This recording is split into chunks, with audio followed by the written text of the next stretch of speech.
It's time for breaking bread with Papa. Hey, don't you know? Hey, it's sourdough. Hey, it's time for breaking bread with Papa. Hey, don't you know? Hey, it's also a show. Hey, everybody. Welcome to another edition of Breaking Bread with Tom Papa. I am Tom Papa. Thank you for joining us at the table once again. I am here on the set of Breaking Bread, but we will be going remote today because we are talking with the legendary Phil Rosenthal. Not only is he an amazing comedy mind, co-creator of Everybody Loves Raymond, he also is a food nut. Somebody Feed Phil is on Netflix. You can download all of those. He also had one on PBS as well. And he's a very funny way of describing his show. He's like Anthony Bourdain if he was afraid of everything. which is true and not true. It's very funny. He definitely is not the smoke a cigarette and hang out against some weird pontoon boat comfortably. He's going to complain and call out, but he is more adventurous than he lets on, and he explores all this great stuff.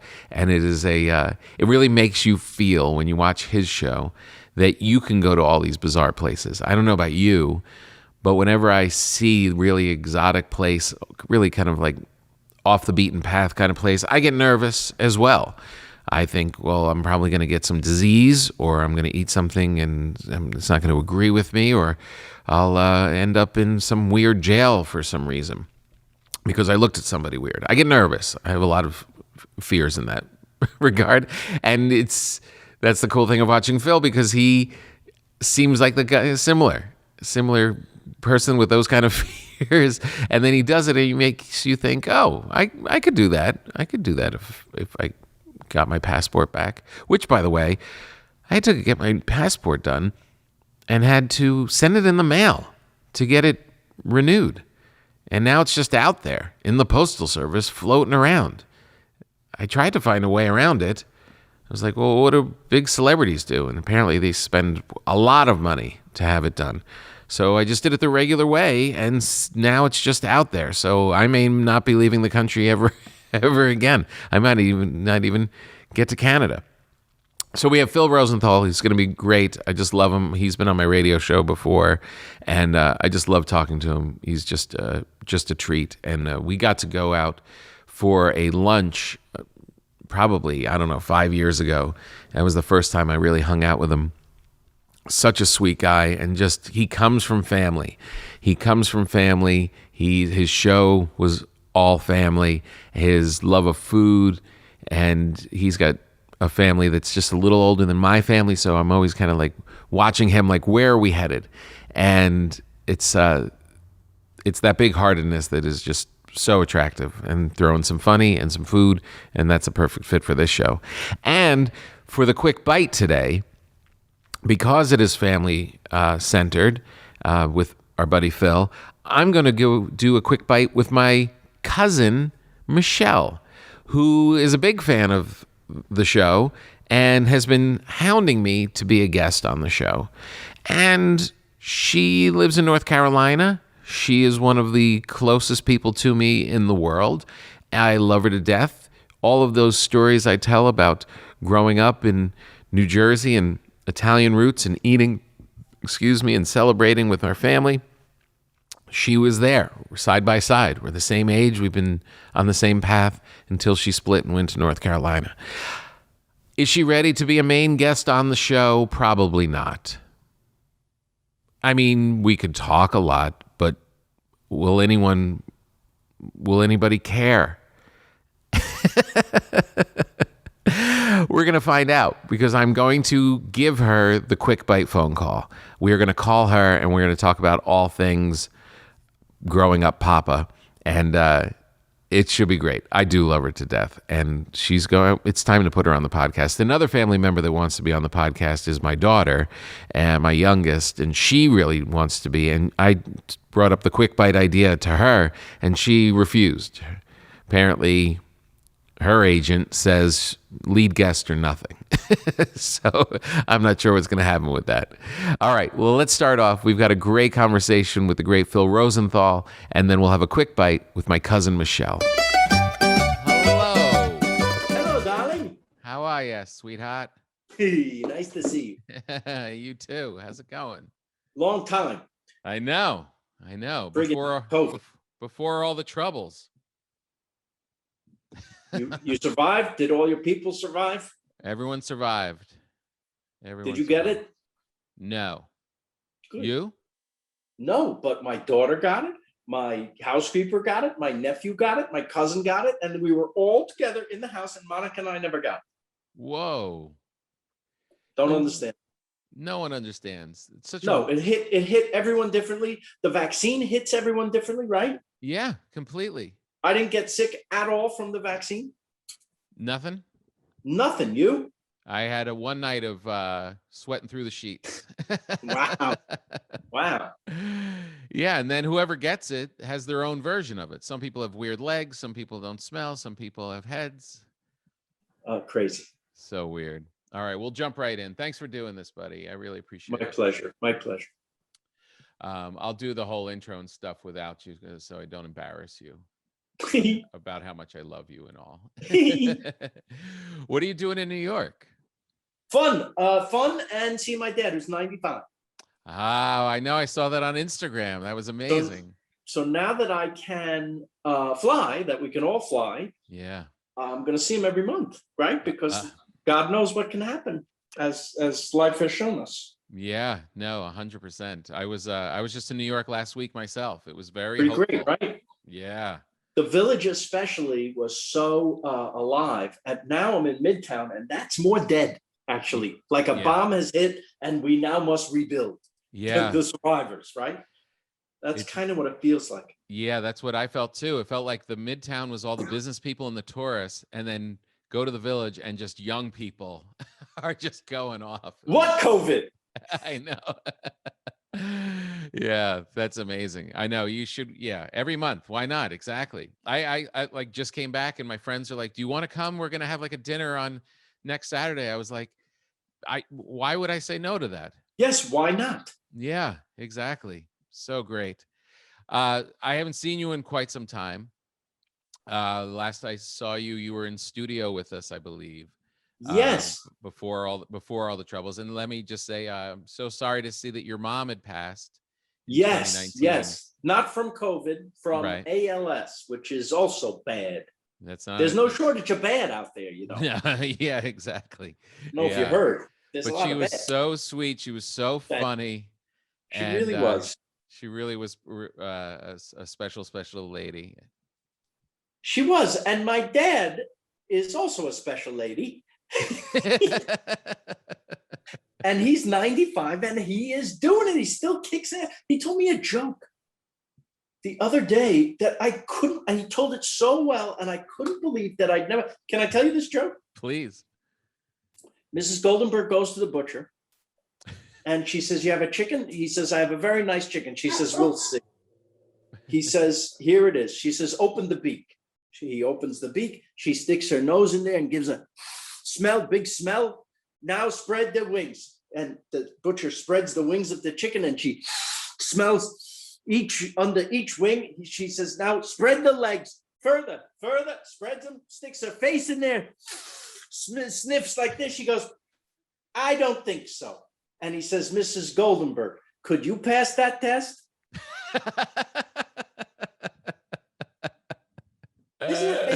That's a great joke. So I lived with him for a long time, over 60 years, and I've never heard that joke from him. And at 95, he comes out with it just like I just told you, better than I just told you. That's amazing. Amazing. Was he always funny? Yes, he was. He actually did a little tumbling in the Catskills, for fun, maybe at camp or something. And he worked in the garment center in New York, and he would often be called upon if there was a company meeting. Maybe he'd get up and do a little bit, right? Oh, wow. And he's just a funny character. He's a funny person, but never had, either the desire or the stomach for show business. Right, So right. then you're just funny around the house, annoying your wife. And you had that funny combination because you were very funny, but then you started out your career like knocking around and doing stuff in New York and wanting to entertain and wanting to do it. But then Yes. you kind of have this, and then you go behind the scenes, of course, with Raymond, Yes. but you're doing, but you probably in your mind were like, I could totally be in this as well. And then you pop No. out and no. And people say to me, why didn't you put yourself in Raymond? I said, because I cared about that show. No, it was going along so well. I thought, don't screw this up with your stupid ego wanting to, because yes, I did think growing up that I would be a character actor. Right. I thought, watching The Honeymooners, I'd naturally just be, because I could imitate those guys. Yeah. That's what I would do. And I was very encouraged in school. Right. And so to the point where I majored in that in college. And you know what happens when you graduate with a Bachelor of Fine Arts degree and move into New York City? Nobody cares. Yeah, exactly. Not such a big deal anymore. So you find other ways. So my other way was writing. Right. Which I never knew that I could do. What, you didn't write while you were finding your way in New York? Not early? really. We some of us wrote a show for ourselves to be in out of necessity. And that clicked. That was called Tony and Tina's Wedding. That show. Right. I always forget that. Yeah, right. It's forgettable. No, but, it wasn't forgettable. That was, coming from New Jersey, that was like the. Did you go see it? Yes, of course. Of You course. might have seen me. I was the priest in the original production. Can you believe that? That's hilarious that we could have been in the same room like that. It's very possible. I danced with Joan Rivers at one of the shows. Oh, did you really? Amazing. Man. So how old were you when you wrote that? 27, 28. A bunch of us from Hofstra wrote it together, and some other friends from New York wrote it together. And then it was just this strange thing about with success coming too early, and there was all this infighting and backbiting, and I was fired with some other people from the show, the very show that we helped create, and we were totally screwed out of. So I'd like to take the rest of your podcast to complain about this. Right. Well, welcome to show business. That's a good first introduction. Listen, at the time, that was the worst thing that ever happened to me. And of course, like all lessons in life, they can sometimes become the best thing that ever happened to you. Right. Why was it? Because it kicked me in the ass. I moved to LA and I didn't know what to do. And I started writing with a partner and got hired on sitcoms right away. Right. Wow. Yeah. What was the first gig? I'm so glad you asked me, because you're going to like this answer. A sitcom for Robert Mitchum. A sitcom, as in comedy? In front of a live studio audience, Robert Mitchum. Jeez. Yeah, he's hilarious. It was hilarious. called A Family for Joe. The other hilarious person in that show was a young girl named Juliette Lewis, also not known for comedy. Yes, this was the show. It lasted 7 episodes. Why was Robert Mitchum tapped? Did he want to do comedy? Yes, it's a very good question. This is why you have a podcast, because you asked the question. This was, they did, remember TV movies? Sure. Like for from the network? 70s and the 80s and the 90s. They kind of stopped doing them. Maybe because of this. Yeah, right. Robert Mitchum, they do it's called A Family for Joe. Robert Mitchum is a homeless man. He lives in a refrigerator box in Central Park. Some recently orphaned children come upon the refrigerator box and find this man. They say, will you pretend to be our grandpa so that we're not split up into separate foster homes because our parents were just killed? Okay? He says, what's in it for me? They say, a roof over your head, and we get money and we get food. And he goes, I'm in. So this movie became the highest testing anything in NBC history up to this time. Wow. Tested higher than Cheers, than the Cosby Show of the 80s, the highest testing anything. And in 1989, they could not make it an ongoing thing, a sitcom. Wow. Okay. So now it's a set. It looks like the Brady Bunch set. This is the first moment of the first episode. This is when I knew maybe it wasn't going to run. Yeah. First moment. Ding dong, you hear, I'll get it. It's Robert Mitchum. It's off stage. Robert Mitchum enters. He's wearing a floral apron. He stops at the kitchen table to rearrange the vase of flowers on his way to the door.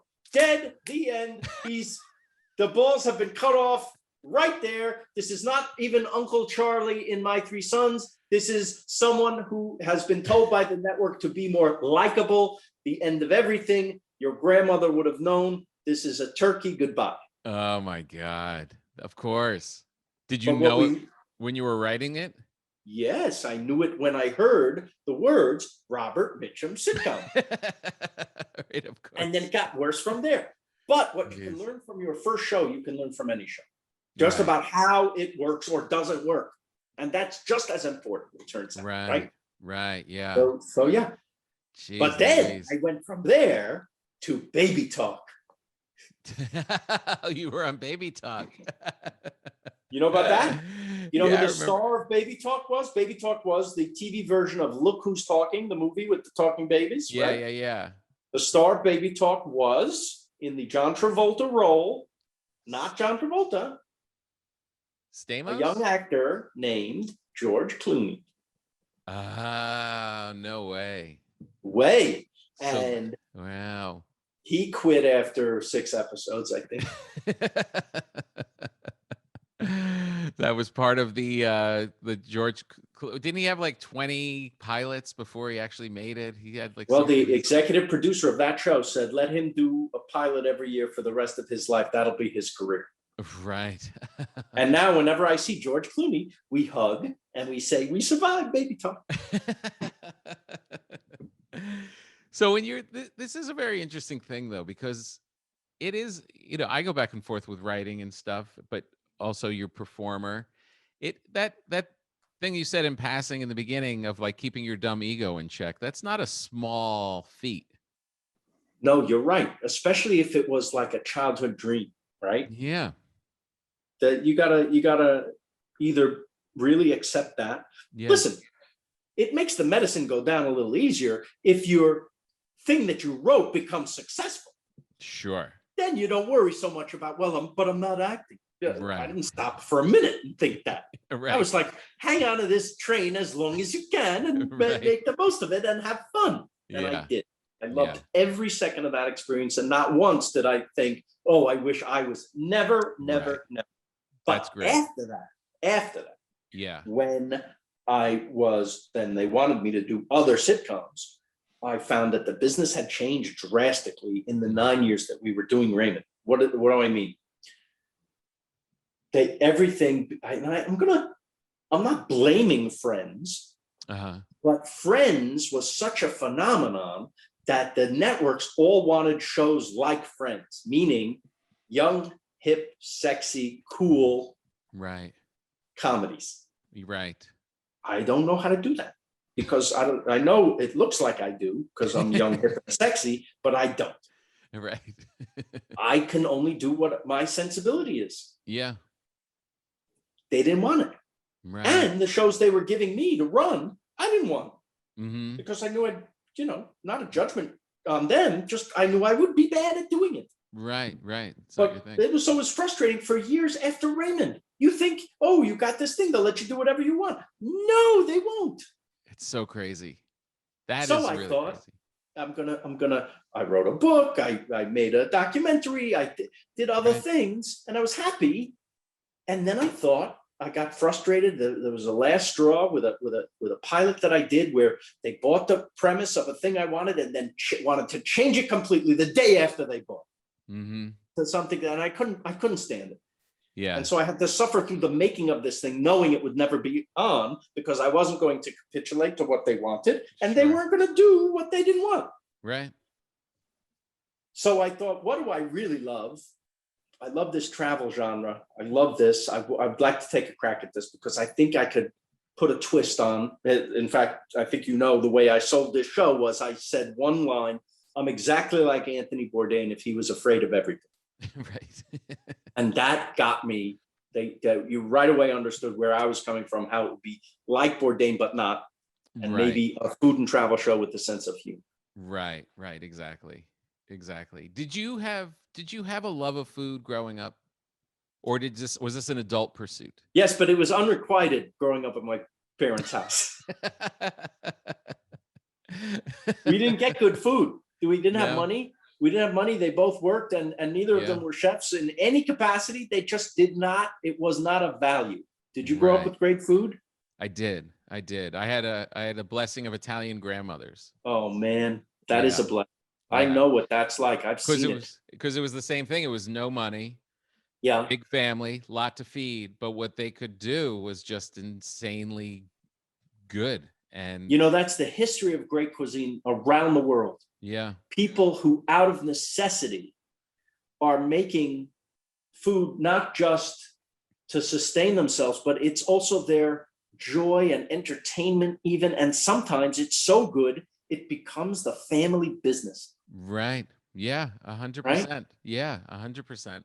And you could see like my grandmother just lived in that kitchen. She just lived in there.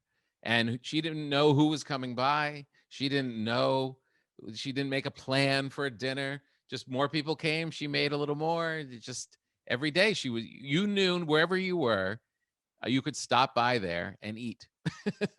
Listen, they found that anyone can make great ingredients taste very good, right? Right. They don't need anything.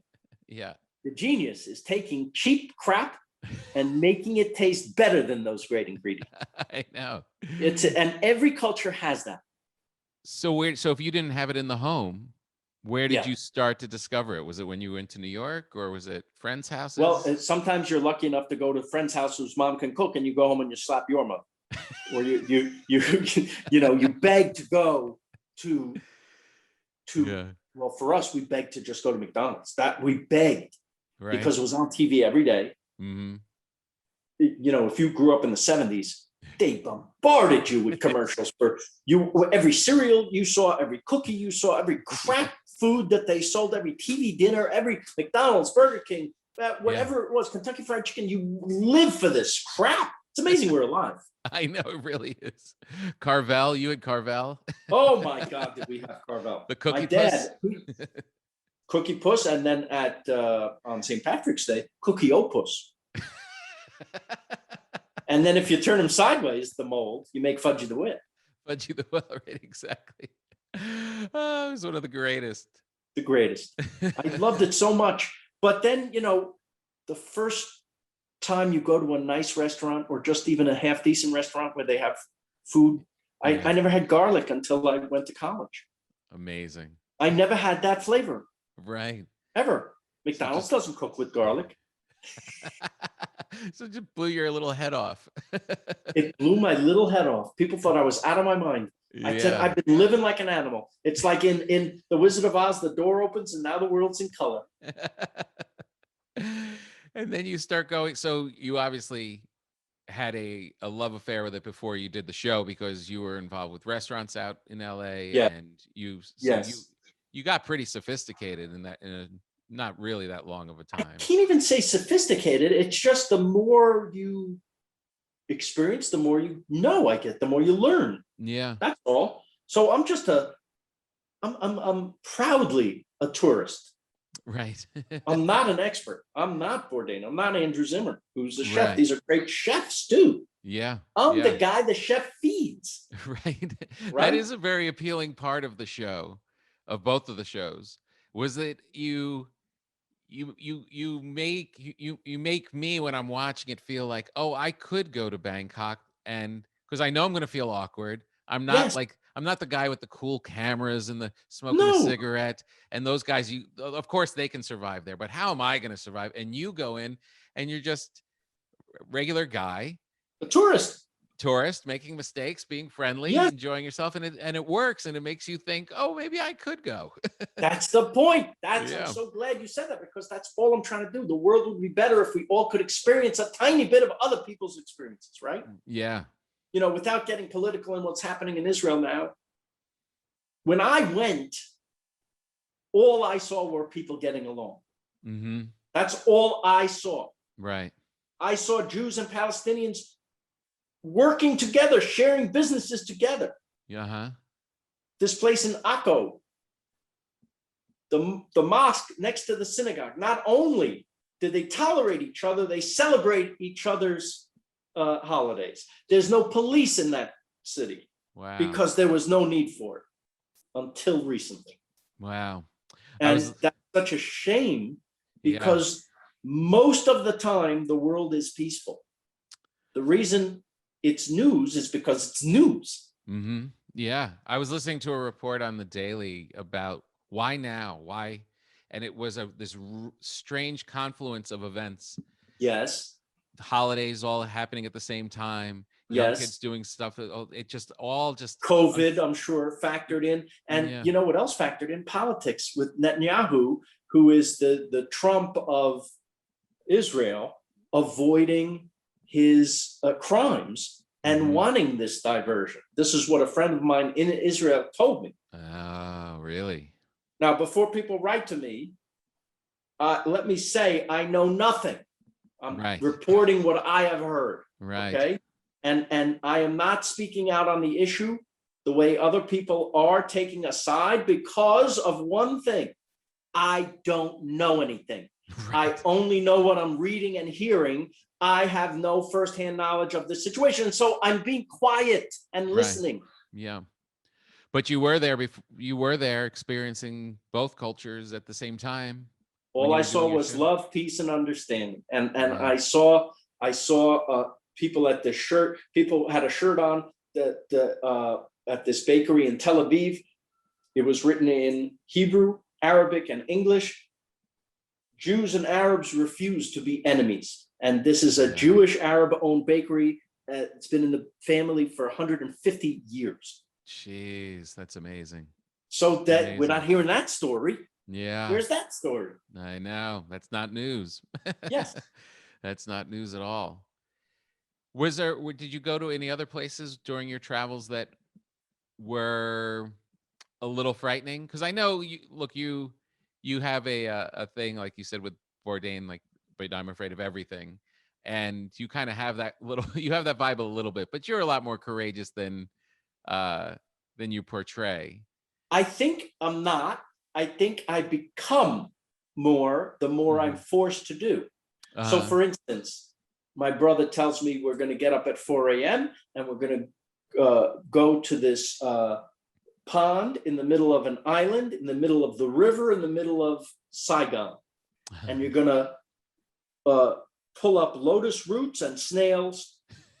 And you're going to go in up to your waist in hip waders, and you're going to do that. I said, you lost me at 4 a.m. I don't want any part of that. I really don't. Right. And then I was forced to do it. It's in the show, and it's one of the happiest experiences of my life. Not because I enjoyed any of the stuff I just mentioned, but because of the family I met. Right. And I actually did it. Yeah. And so the more you do, the more courageous you might be next time, because I did it. I don't have to. It may be annoying. It may not be fun, but I'm not afraid anymore. Right. And there's all these perceptions you have growing up of what these places are. Like I had no idea what the Middle East was, other than reports I saw in the news and these horrible images all the time. And then you go there. It's only until you actually go and sit down and people take you out to dinner and you actually realize what this place really is. You have to go. You have to go. I tell people, shut off the TV right now and go. I go to Vietnam.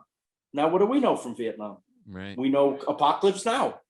We know the Deer Hunter. We know the Vietnam War movies and documentaries. What people are telling me, this is the greatest vacation I ever had was Vietnam. I'm like, what? So I was reticent. And then I went, and God damn, if it wasn't beautiful, and the people, the loveliest. I mean, so sweet and so kind.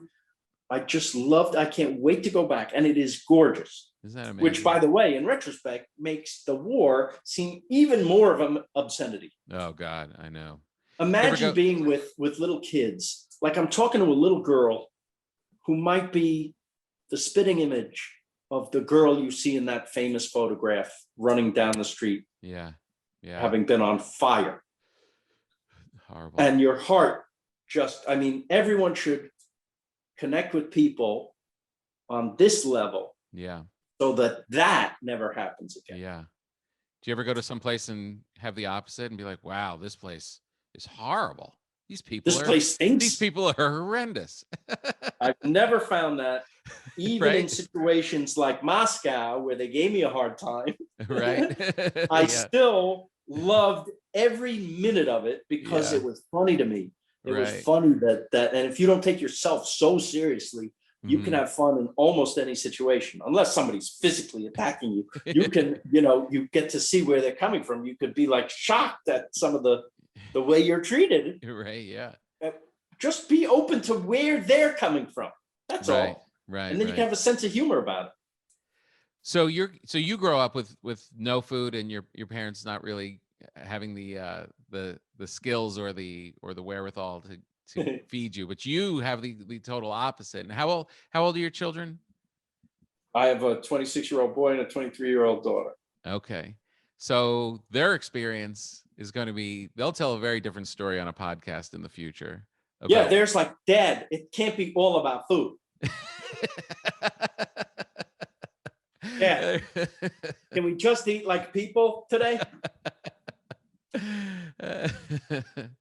So what is that? So because you're my near future, because I've got 19 and 16. Oh, yeah.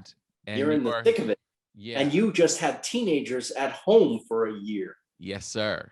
Yes. Wow. And sir. you're smiling still. Oh, PTSD. I get it. I mean, that you must have a mountain of new material. Yes, I know. I have to try not to talk about it on stage, or it'll just devour the entire act. It's also the end of your relationship with your kid. Yeah. So where are you? So describe your family dynamic now. Well, because of COVID, right? Like, so Lily was at USC and she was finishing up. She was finishing her senior year when COVID hit. And the last 2 months, she had to move at home and miss her graduation and miss all that fun. Yeah. So we had a graduation for her in the front yard. I put on a suit and did the address. Oh, nice. That's great. We had friends drive by in the car, holding up signs. Yay, Lily. Yeah. That was sweet. And she's lived with us the past year.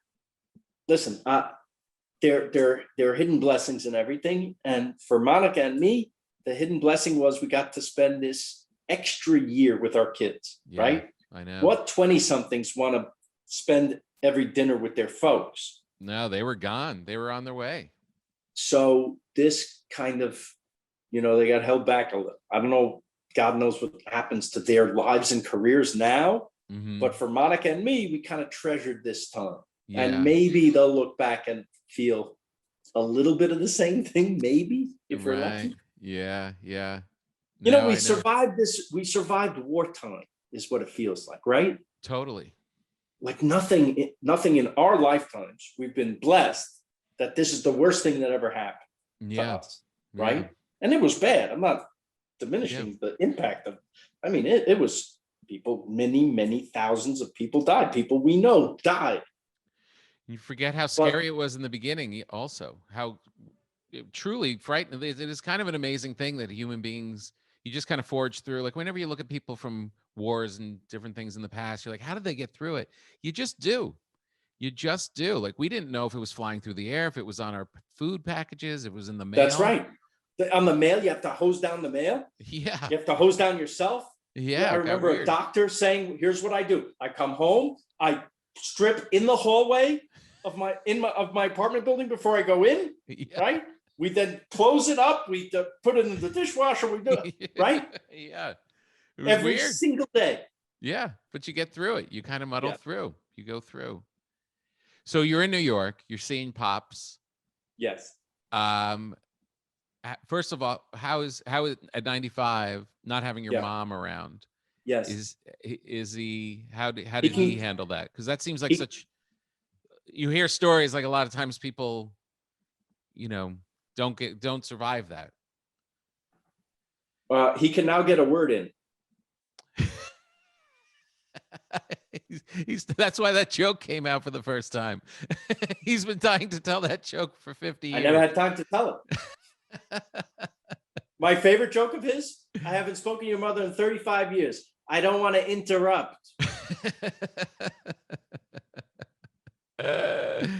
Oh, that's so great. Oh, wife jokes. Don't you? I mean, Oh God, yeah. sometimes I get a DM from somebody. I wish you wouldn't make wife jokes. I'm like, what else do I have? I mean, what do you mean? Did you see Everybody Loves Raymond? Half the jokes were wife jokes. You know what the other half was? Husband jokes. Right. That's life. We're just talking about marriage. I don't hate wives or women or anything, but maybe we're a little too sensitive people. Oh my God. Yeah. The line that popped into my head, don't do wife jokes. Have you met her? So what did you eat today? Because when I got to New York, I went crazy because it was the first time in over a year. And I was kind of exercising all during COVID. I was trying to be good. I was, of course, eating and baking like crazy, but I got to New York and the leash was Goodbye. off. Yes. Yeah. I gained more weight during COVID than I do with a food show traveling around. Because sitting around at the house, the only sunshine coming in is the menu. What are we going to have? What are we going to order from? Right? That's the only fun. That was it. Right? Yep. And so I think I gained 8 or 9 pounds, I think. And now I have to work hard to take it off. Yeah. But in New York, I walk a lot. You know, that's the great thing about New York. You walk and walk and walk. And yes, you're going to eat everything you want and do all that. So what did I eat today? Today, do you know Morgenstern's ice cream? Uh-huh. So he started making burgers and fries. Oh, really? And they're superb because he's an artisanal, like he's obsessive. Right. Every ingredient. He makes the bun, you know. Right. The meat is ground to order. The meat, you know, everything. Perfect smash burgers he's making. Oh my God. Delicious. And then of course his ice cream. And then after that, I had to go for more ice cream because some of my friends never tried cafe panna.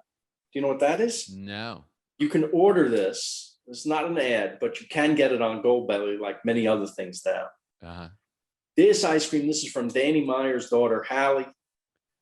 Danny Meyer is one of the great restaurateurs in the world, and his daughter, as a teenager, I believe, took an interest in ice cream. He sent her to Italy to learn, and she came back a friggin' genius. Really? It's like an 8-year-old genius walked into Ben and Jerry's and said, "This is good, but there should be a lot more."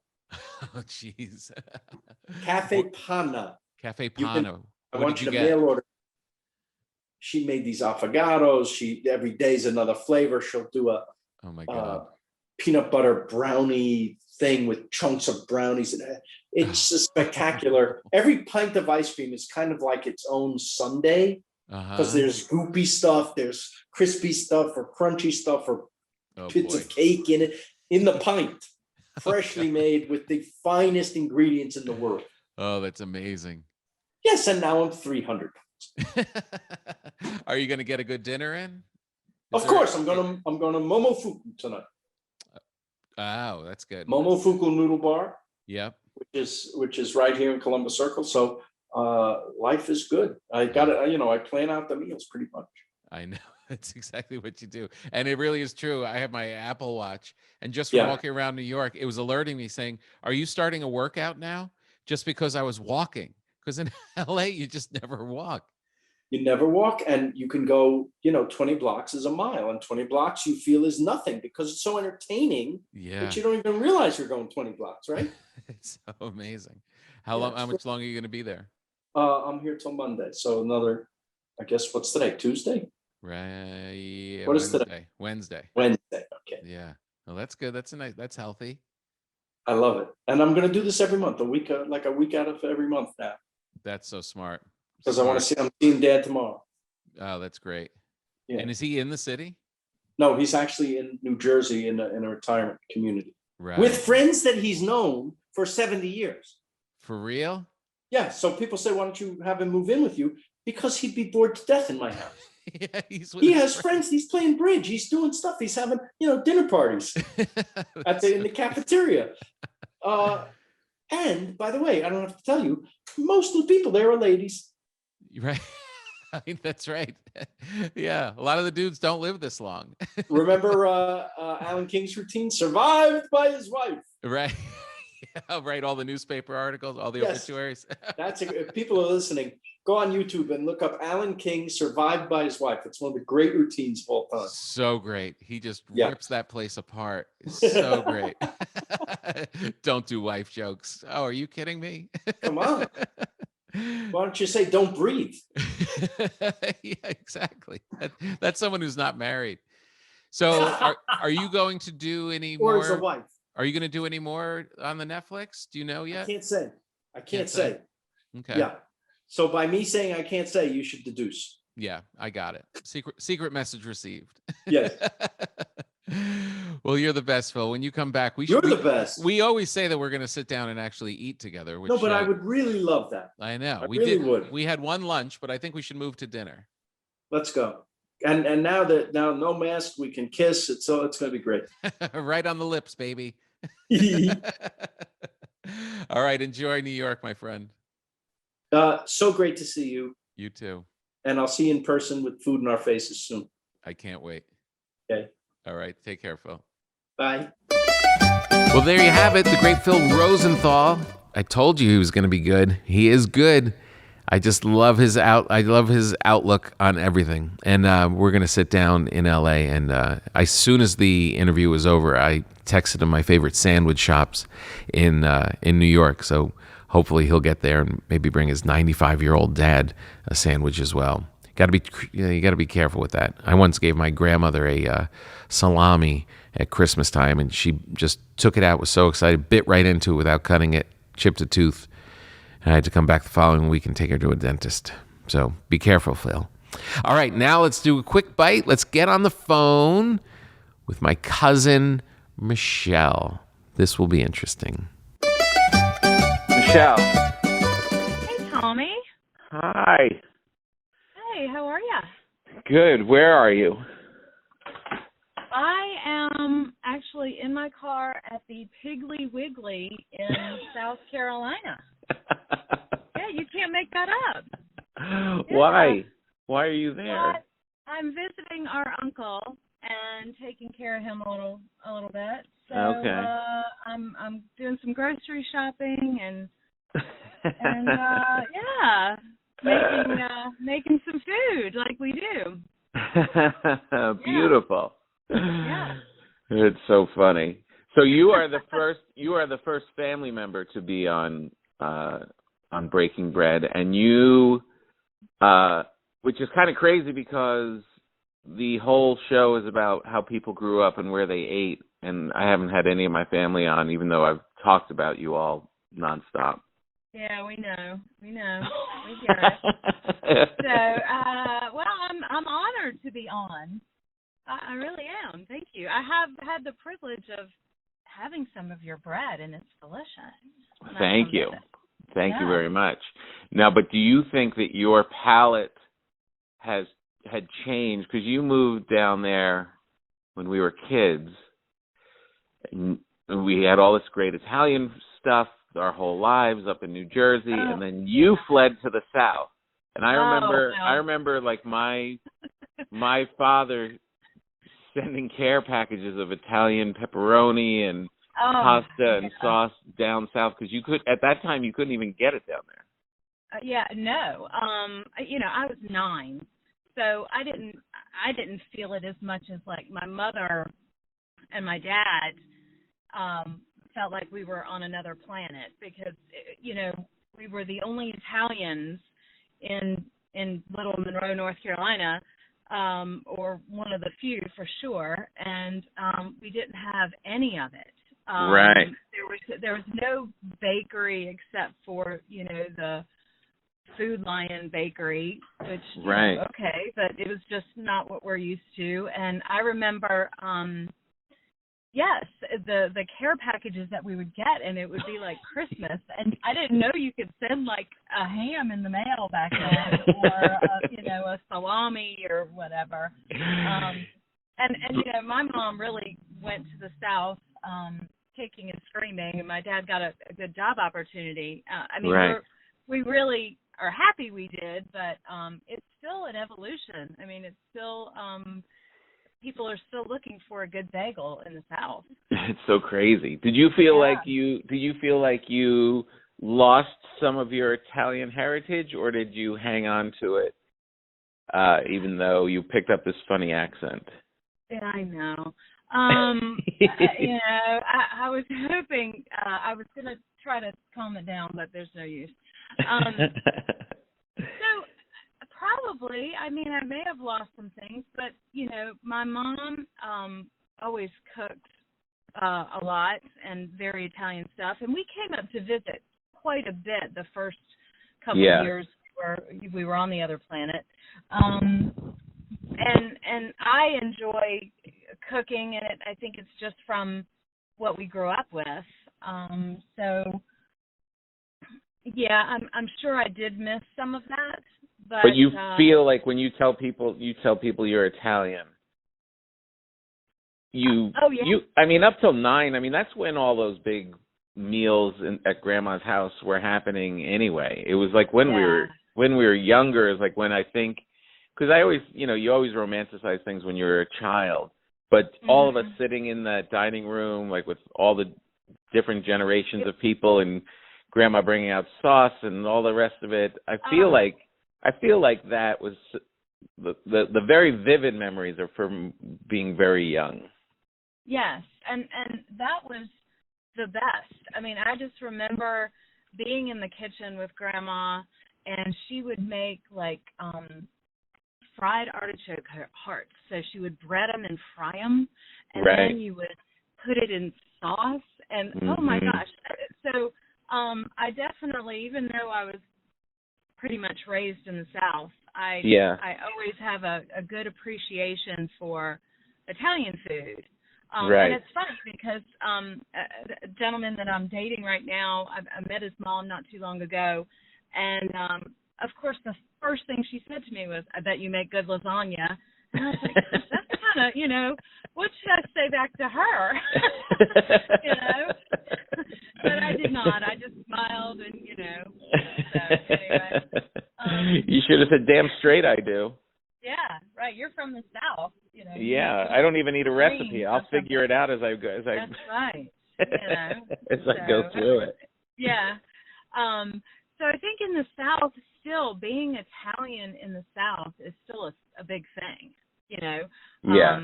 It's still a differentiator.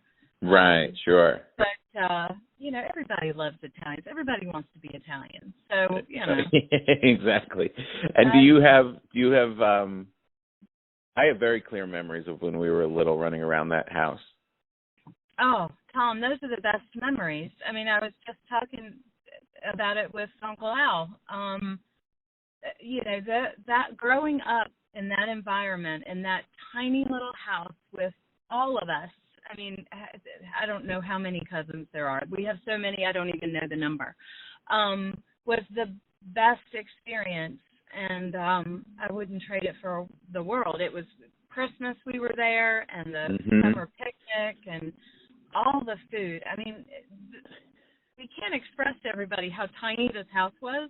It was so small. It was so small, and it had one bathroom and the tiniest kitchen, but the best food came out of it.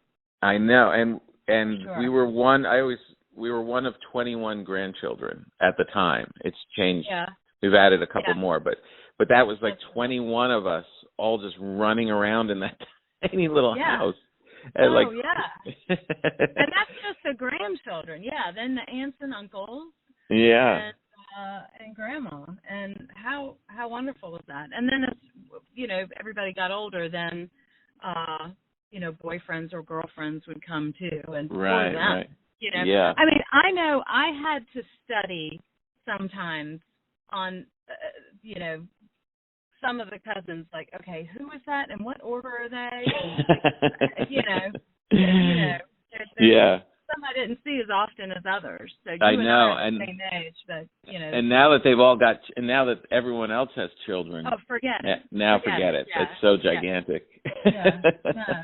It's the best though, and I love it. And the most loving people and caring people, and I think we have the best family for sure. Yeah, we're number one for sure. That's right. Papa's number one. That's right.